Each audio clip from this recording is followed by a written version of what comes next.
신약성경 에베소서 2장 11절에서 19절까지 말씀 제가 봉독해 드리겠습니다. 그러므로 생각하라. 너희는 그때의 육체로는 이방인이요 손으로 육체에 행한 할례를 받은 무리라 칭하는 자들로부터 할례를 받지 않은 무리라 칭함을 받는 자들이라. 그때에 너희는 그리스도 밖에 있었고 이스라엘 나라 밖의 사람이라. 약속의 언약들에 대하여는 외인이요 세상에서 소망이 없고 하나님도 없는 자이더니 이제는 전에 멀리 있던 너희가 그리스도 예수 안에서 그리스도의 피로 가까워졌느니라. 그는 우리의 화평이신지라. 둘로 하나를 만드사 원수된 것 곧 중간에 막힌 담을 자기 육체로 하시고 법조문으로 된 계명의 율법을 폐하셨으니 이는 이 둘로 자기 안에서 한 새 사람을 지어 화평하게 하시고 또 십자가로 이 둘을 한 몸으로 하나님과 화목하게 하려 하심이라. 원수된 것을 십자가로 소멸하시고 또 오셔서 먼 데 있는 너희에게 평안을 전하시고 가까운 데 있는 자들에게 평안을 전하셨으니 이는 그로 말미암아 우리 둘이 한 성령 안에서 아버지께 나아감을 얻게 하려 하심이라. 그러므로 이제는 너희는 외인도 아니요 나그네도 아니요 오직 성도들과 동일한 시민이요 하나님의 권속이라. 아멘. 우리 옆 사람과 인사하겠습니다. 성도님 말씀에 은혜 되세요. 이렇게 인사하겠습니다.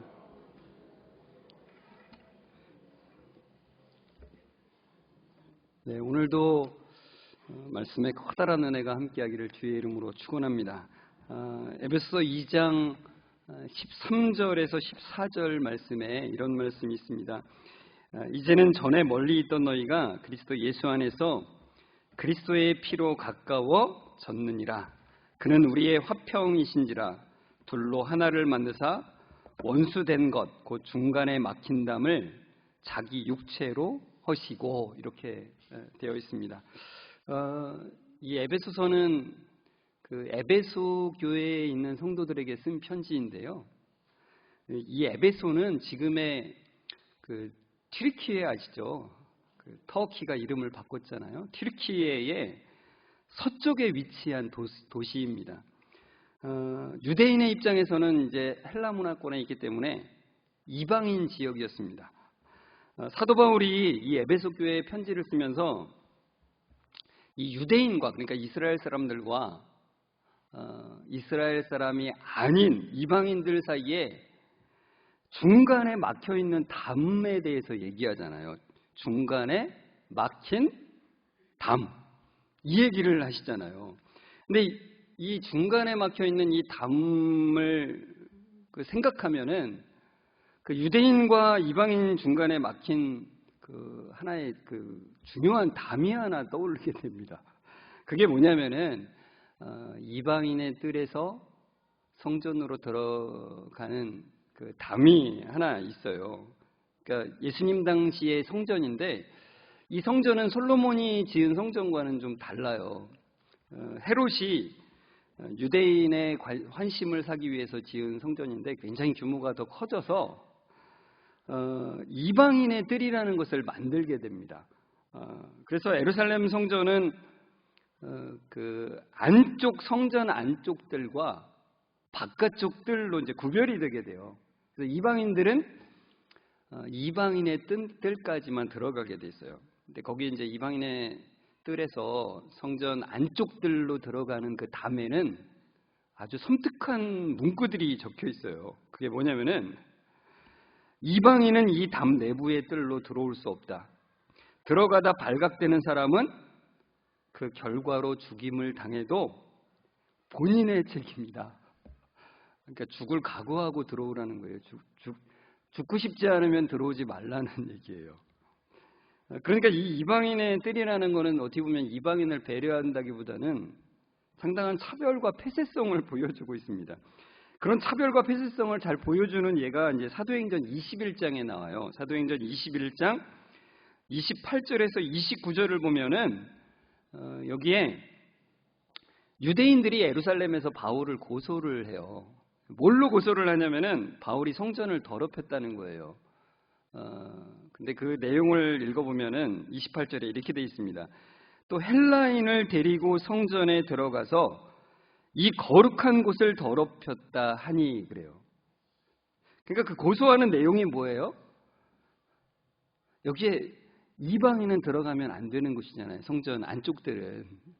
근데 그곳에 바울이 이방인을 데리고 들어갔다는 거예요. 실제로는 안 들어갔는데 이제 얘기가 그렇게 전해져가지고 바울이 성전을 더럽혔다라고 하는 거예요. 근데 이제 바울을 고소하지만 이 말에는 무슨 말이 들어있어요? 이방인들은 더럽다.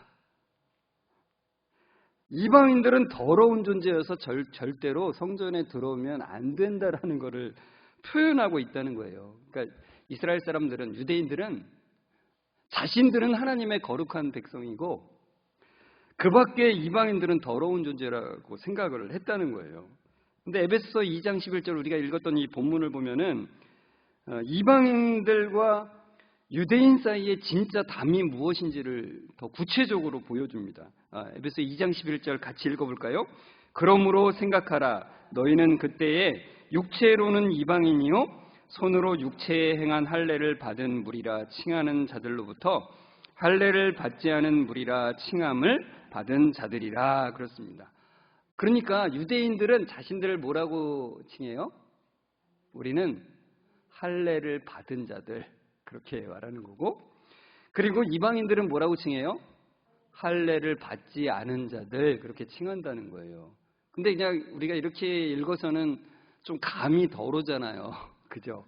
근데 좀 더 적나라하게 말하자면 그런 거예요. 유대인들은 자신들은 할례를 받았기 때문에 하나님의 백성이고, 이방인들은 저런 할례를 받지 않은 더러운 것들, 좀 발음을 잘해야 되는데 제가 더러운 것들 이렇게 저런 할례 받지 않은 것들 이렇게 말한다는 거예요. 근데 이제 신앙을 처음 신앙 안에 들어오신 분들은 할례가 뭔지가 모르잖아요. 할례라는 거는 뭐냐면 남자아이가 태어나면 이스라엘 사람들은 8일 만에 그 아이의 생식기의 끝에 그 표피를 잘라내는 거예요. 왜 그러냐면 하나님께서 믿음의 조상이라고 하는 그 이스라엘의 그 믿음의 첫 번째 조상이죠. 그 아브라함과 언약을 맺으시고 그 언약의 표징으로 너희는 나의 백성이다라고 하는 그 표징으로 할례를 행하게 하셨어요. 그리고 이제 나중에 율법을 받은 모세를 통해서 다시 한번 그것을 말씀하셔서 이게 법제화가 되는 거예요.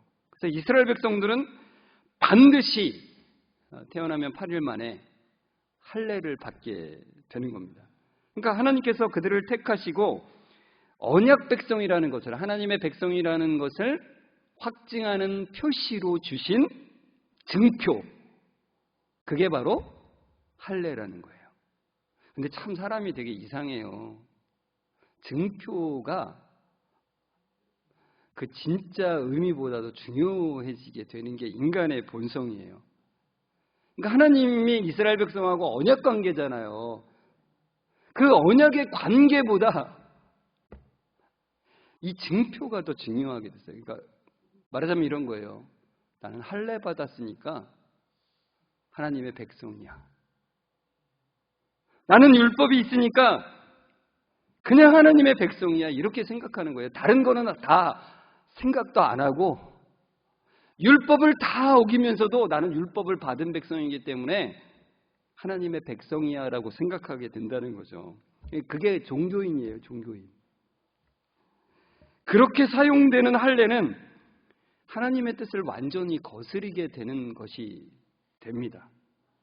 그렇게 사용되는 율법은 하나님의 뜻을 완전히 거스르게 되는 거예요.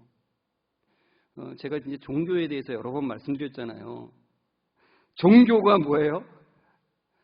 내가 정성을 들인 만큼 내가 받는 것이고, 내가 선을 베푼 만큼 내가 복을 받는 거예요.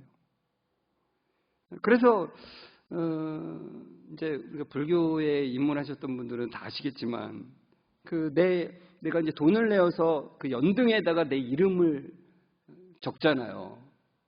그죠? 해보신 분들이 종종 있으리라고 압니다, 제가.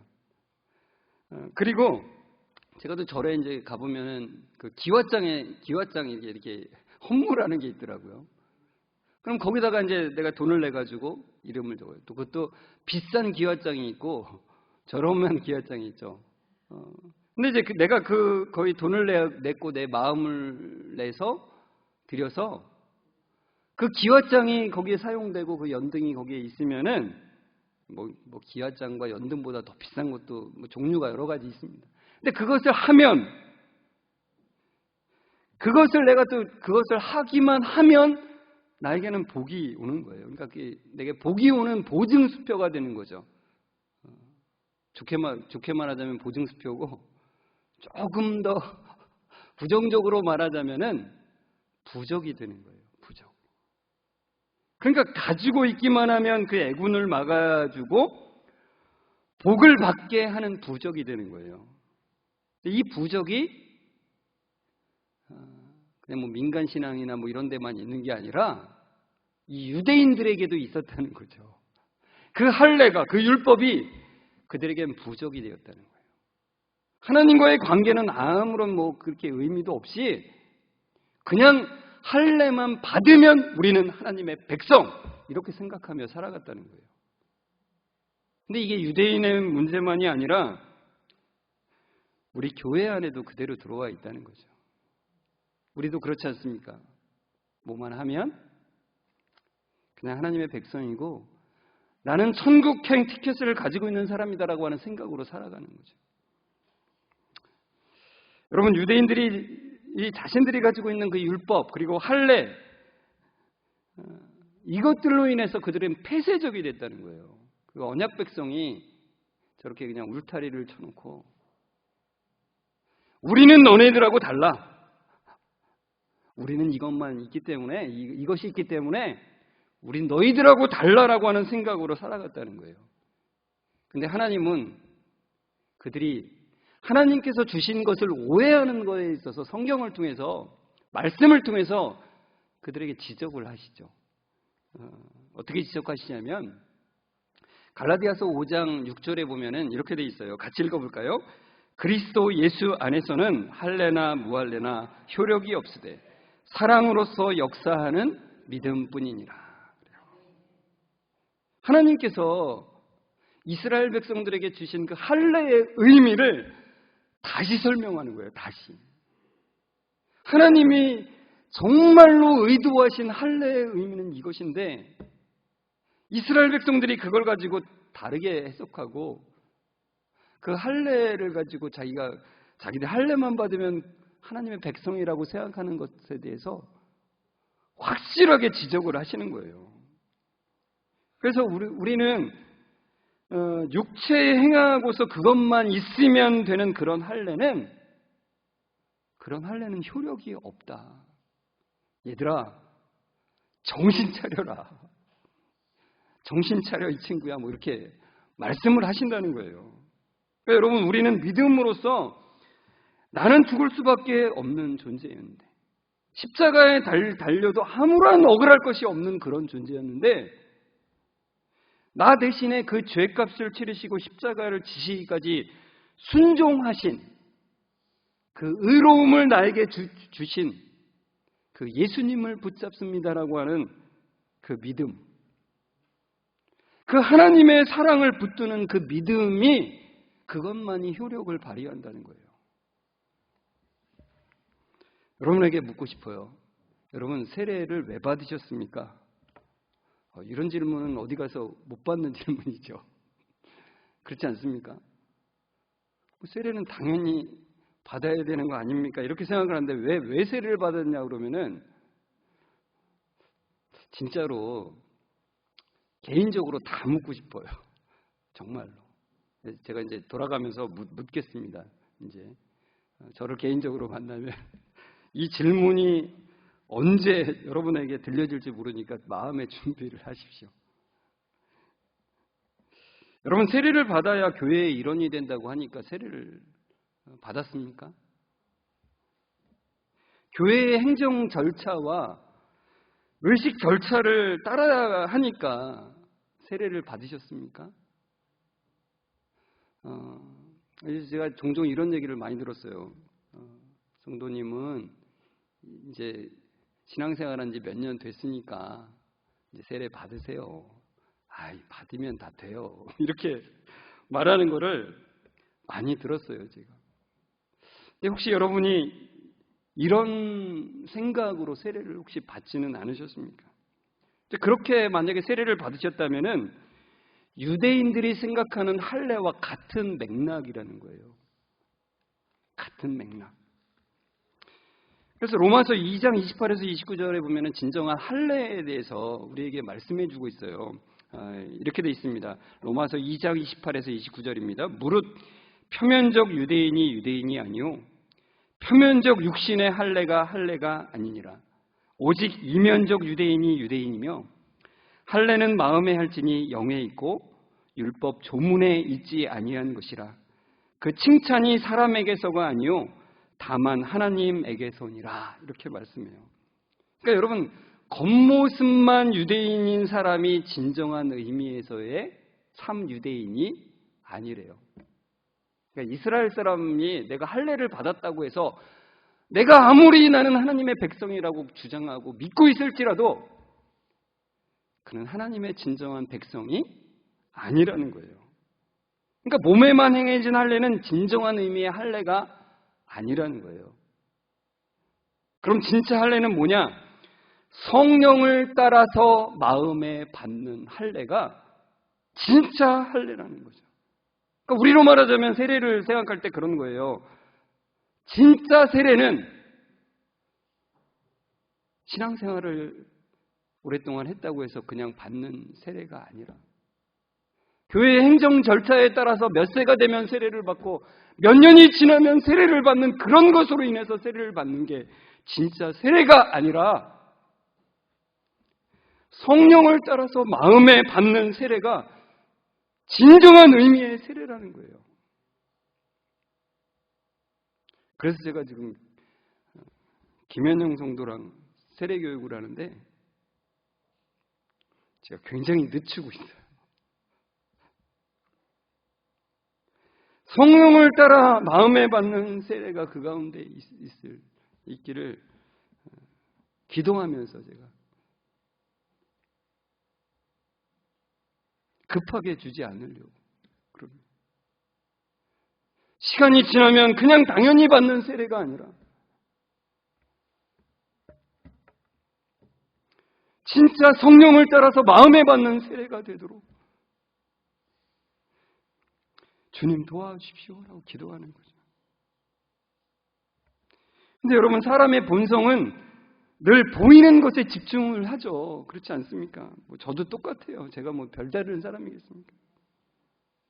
자기중심적으로 그것을 받아들여서 외적인 것으로 판단하고 담을 쌓아요, 우리는. 겉으로 드러내서 담을 쌓던, 유대인들은 겉으로 드러내서 담을 쌓죠. 근데 우리는 겉으로 드러내지는 않아요. 그렇지 않습니까?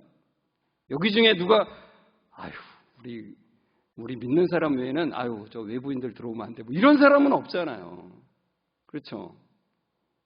근데 우리는 보이지 않게 마음에 담을 쌓는 게 참 많아요.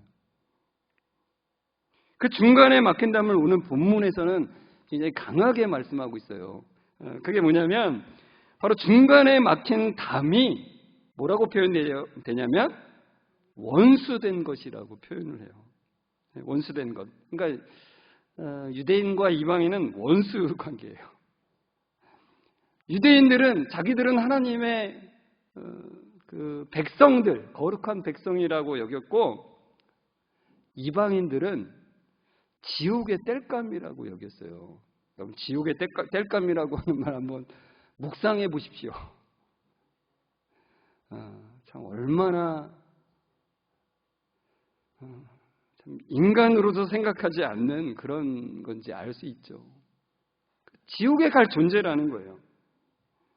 근데 여러분, 유대인과 이방인만 원수되는 것이 아니라 모든 인간이 서로가 원수지간이에요.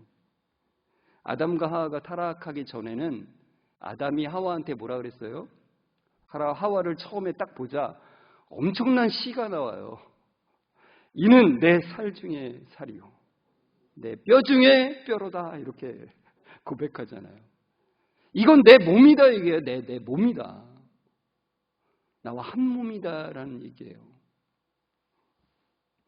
그런데 타락하고 나니까 뭐라고 바뀌냐면 하나님께서 그 아담에게 그러시죠. 내가 네게 먹지 말라 명한 그 나무 열매를 네가 먹었느냐? 이렇게 물으시니까 아담이 뭐래요?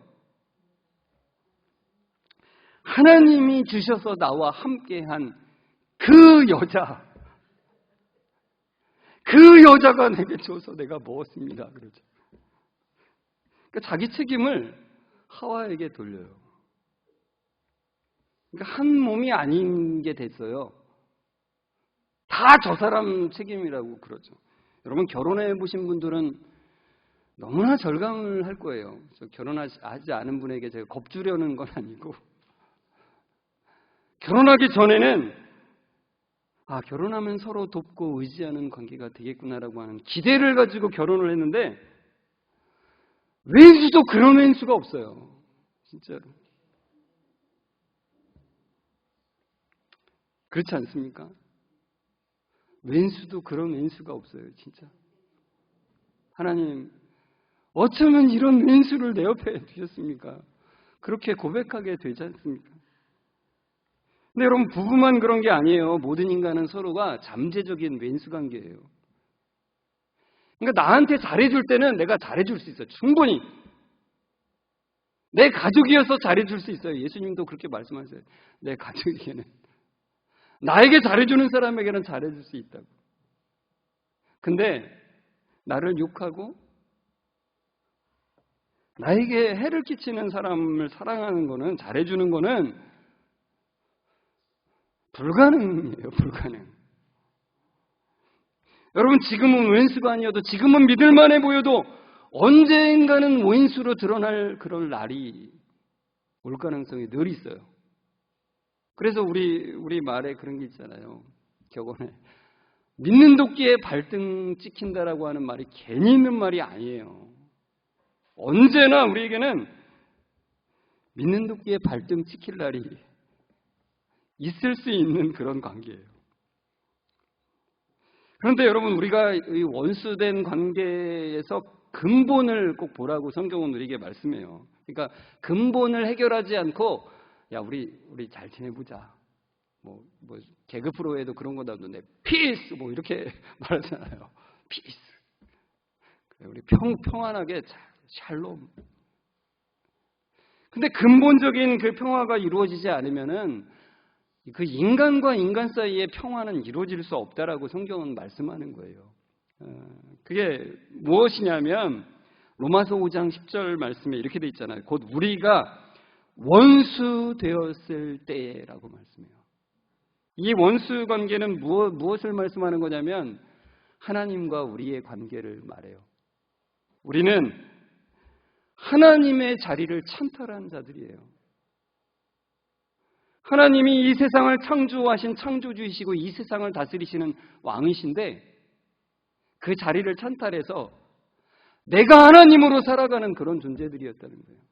그러니까 하나님과 원수인 거죠. 반역자로서의 원수인 거예요. 인간 사이의 모든 원수 관계들은 바로 여기서부터 비롯된 것입니다. 그런데 하나님께 받을 것이 진노밖에 없었던 우리들에게 하나님께서 십자가를 통해서 그 죄의 문제를 해결해 주심으로 그 원수 관계가 해결되게 되었다는 것입니다. 바로 예수 그리스도의 십자가를 통해서 그것이 해결되게 하셨다는 거예요. 그러니까 여러분 예수 그리스도의 십자가는 유대인이든 이방이든 같이 그리스도가 머리가 되신 몸이 되게 하시는 거예요. 즉 교회로 한 몸이 되게 하셔서 하나님과 원수 관계에서 이제는 부자 관계로 부녀 관계로 만들어 주신 거예요. 근데 여기서 참 우리가 표현을 잘 보셨으면 좋겠어요. 같이 이 둘을 한 몸으로 하나님과 화목하게 하려 하심이라고 그러잖아요. 여러분, 신앙생활은 혼자 하는 게 결코 아니에요. 물론 우리 교회에도 그냥 방문만 하시는, 예배만 드리고 가시는 분도 있습니다. 제가 그분들을 너무 막 나무래듯이 하는 얘기는 아니고, 제가 이 성경 말씀을 통해서 말씀 권면드리는 거예요. 신앙생활은 혼자 할 수가 없습니다. 성경이 우리에게 분명히 말씀을 해요. 그러니까 나는 예배만 드리고 그냥 일정 거리를 두고 나는 신앙생활을 하겠다. 또는 나는 그냥 집에서 예배만 혼자 드리란다. 요즘에 가나안 정도가 많다 그러잖아요. 가나안은 안 나가, 이거의 거꾸로 된 말입니다. 안 나가. 교회는 안 나가고 나 혼자 신앙생활 할래, 그렇게 하는 분들이라는 거예요. 근데 이것은 성경이 말하는 신앙을 상당히 오해한 겁니다. 우리의 신앙이라는 것은 그리스도가 그 머리가 되셔서 그의 몸이 되는 거예요. 각 지체가 되는 겁니다. 그래서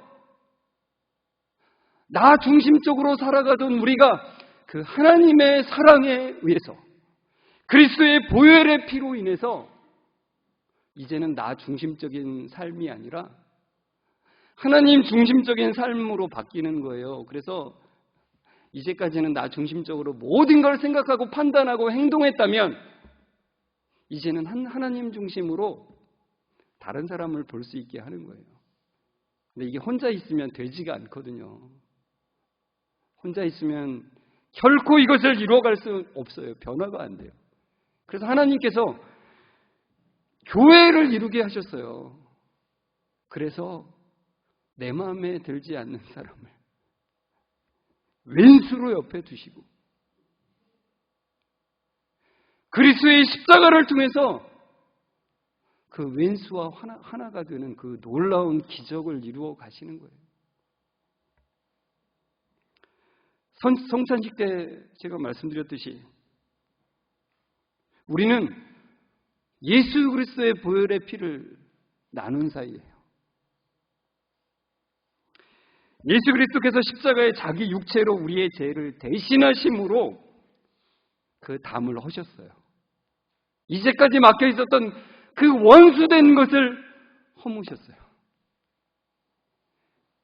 예수 그리스도께서 십자가에서 죽기까지 완전히 순종하심으로 그 담을 소멸하셨어요. 완전히 무너뜨리고 없애셨어요. 그래서 우리가 이제 하나님과의 관계도 원수 관계에서 부자 관계, 부녀 관계로 바뀐 거고 부모와 자식 관계로 바뀐 것이고요. 그리고 19절의 표현대로 우리 서로 간에도 이제 하나님의 권속이래요. 권속. 권속이라고 하는 말은 뭐냐면 가족이란 뜻입니다. 가족. 이제는 우리는 하늘 가족이에요. 하늘 가족. 그리스도의 피를 나눈 하늘 가족이에요. 여러분, 제가 새가족 교육 때도 계속 말씀드리는 게 이런 거예요. 오늘도 새가족 교육 이런 부분을 말씀드렸는데, 사람은 늘 예뻐 보이기만 하지 않습니다. 왜요? 자기 중심성이 여전히 본성으로 남아있는 존재이기 때문에 그렇다는 거예요. 여러분 느끼십니까? 느끼시면 고개를 좀 끄덕여 주세요. 네. 제가 성광교회 청빙이 결정되었을 때 어떤 목사님께서 저에게 이런 권면을 주셨어요. 성도들과 너무 허물없이 친하게 지내지 마시라, 이렇게 말씀하셨어요. 왜냐하면 인간은 너무나 가까이 가면 실망할 것밖에 없다라는 거예요. 그렇다고 해서 제가 이 말씀을 드리면서 여러분과 일정 거리를 두고 살겠습니다, 이런 걸 말씀드리려고 하는 게 아니라 그 분명해요. 저도 똑같아요. 여러분이 저의 면면을 아신다면 실망할 것 투성이인 그런 인간이죠. 저도 똑같이 자기중심성으로 똘똘 뭉쳐있는 인간이기 때문에 그렇습니다. 누구나 그렇죠. 아무리 거룩한 척을 해도, 아무리 경건한 모습으로 무언가를 한다 할지라도 경건한 말을 한다 할지라도 다 자기중심성의 본성이 사로잡을 때가 많은 그런 존재예요. 그래서 저도 날마다 십자가를 붙들 수밖에 없습니다. 십자가의 은혜를 의지할 수밖에 없어요. 십자가의 은혜로 원수된 것이 사랑의 관계로 바뀌는 것을 경험하며 살아가는 거예요. 저는 그래서 우리 모든 성도들이 그 원수된 관계에서 이제는 그리스도의 십자가로 인해서 사랑으로 바뀌어지는 그 관계를 같이 누리기를 소망하면서 말씀을 전하는 거예요. 여러분, 우리는 하나님과 원수될 때에는 자기중심성만이 발휘가 되어서 서로 간에도 원수로 지낼 수밖에 없는 그런 관계입니다. 여러분, 하나님을 왕으로 모시지 않는 한 우리는 모두 다 그래요. 다 그 관점으로 살아요. 나에게 이로울 때만 이롭게 대할 수밖에 없는, 겉으로는 안 그런 척해도 다 그런 존재예요. 그러나 예수 그리스도의 그 십자가가 우리를 거기서 벗어나게 하는 거예요. 그 묶인 것에서 우리를 자유케 해요. 여러분, 예수 그리스도의 십자가는 자기중심성으로 모든 것을 보는 것을 깨트리셨어요.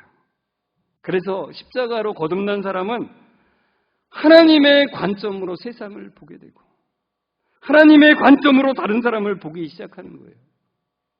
저는 우리 모든 성도들이 그런 변화가 이 십자가를 통해서 이루어지기를 바라요.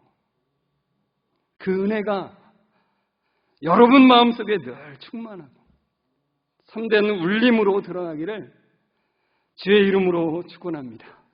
우리 같이 말씀을 생각하면서 찬송가 303장 1절과 2절을 부르시는데요. 가사가 이렇게 되어 있습니다. 날 위하여 십자가에 중한 고통 받으사 대신 죽은 주 예수의 사랑하신 은혜요, 보배로운 피를 흘려 영영 죽을 죄에서 구속함을 받은 우리 어찌 찬양 안 할까? 예수 안에 있는 우리 한량없이 즐겁고 주 성령의 위로함이 마음속에 차도다.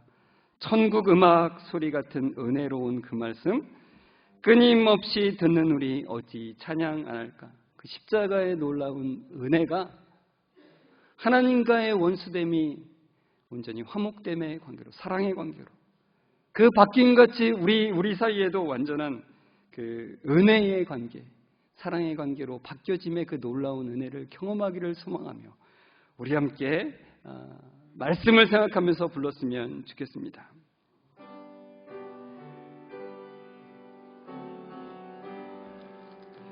날 위하여 십자가에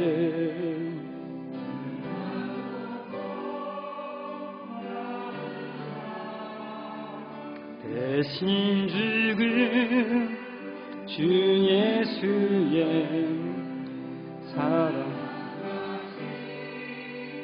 은혜요, 보배로 피를 흘려 영영 죽을 죄에서